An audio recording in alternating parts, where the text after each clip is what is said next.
Welcome back. We have Patrick Davey joining us from WorkSafeBC on this Thursday afternoon. Welcome back to the show. Thank you very much. Yes, we're talking about Avalanche right now, Avalanche concerns. I know that when it's warmer out than it should be, which is now, we're expecting more snow on the weekend. These are bad conditions for Avalanche in that when it warms up, that makes the snowpack very fragile. Absolutely. And you know, here in Kamloops, we only tend to think of Avalanche until we see the first snow. But in some areas in BC, there's the risk of avalanche all year round.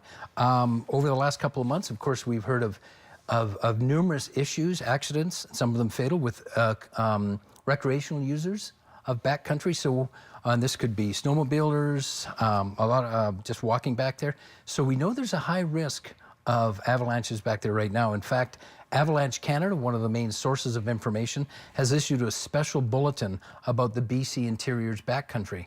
And it says that really right now there's a high risk of human-caused and just natural avalanches right now. So what we're talking about today really is, so we have workers back there too. So we really need to look at them and where they are and what precautions they're taking. Have there been a lot of workers on the job that have died in avalanche? I know a lot of recreational enthusiasts will go out at their own, you know, on their own will. Risk, yeah. Yeah, at their own risk. But when it comes to workers, that's a different story as well.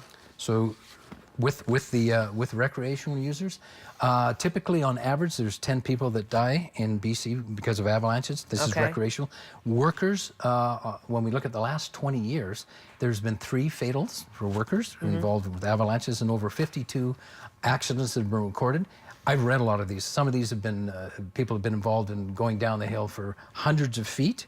And while most of the workers that have been injured have been in the ski hill and winter lodging industries, the second amount really is in the what we call the prime resources industries, kind of like oil and gas. Okay.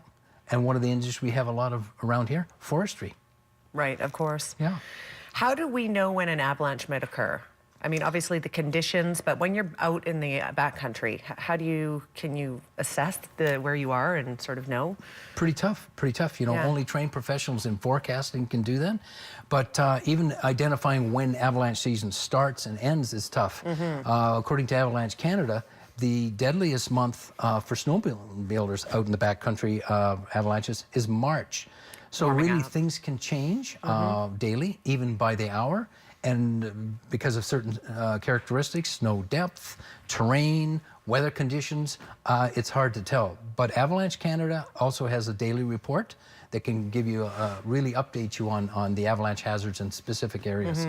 When you consider the fact there is a call in our region anyways for a 60% chance of flurries into our Friday, Saturday, perhaps tapering on Sunday, and then Environment Canada is calling for 9 degrees on Monday, Patrick. So really, that's not good. So we start having these different layers, and they don't always compact and stay together. We have warming, freezing, could be human cause. All of a sudden one slips off and you start of an avalanche. Right. We have some visuals. Where did I get these from? Off YouTube. We're going to go to them right now. Canadian Rockies Highway Avalanche Control. And, you know, even in controlled avalanche, where they do it purposely to try to diminish the threat, I was watching online, some of those even go sideways a little bit. So when you go towards Revelstoke through Three Valley Gap, every year you're looking at controlled blasting. They've got everybody out of the area, and it's trying to minimize the hazard. Yes, and there's no outrunning this. You can see how, like, that's going so fast. You know, some of them are 200 miles plus. Yeah, and that looks like that might be one of them. It's a ridiculous speed. Crazy. What else can you tell us?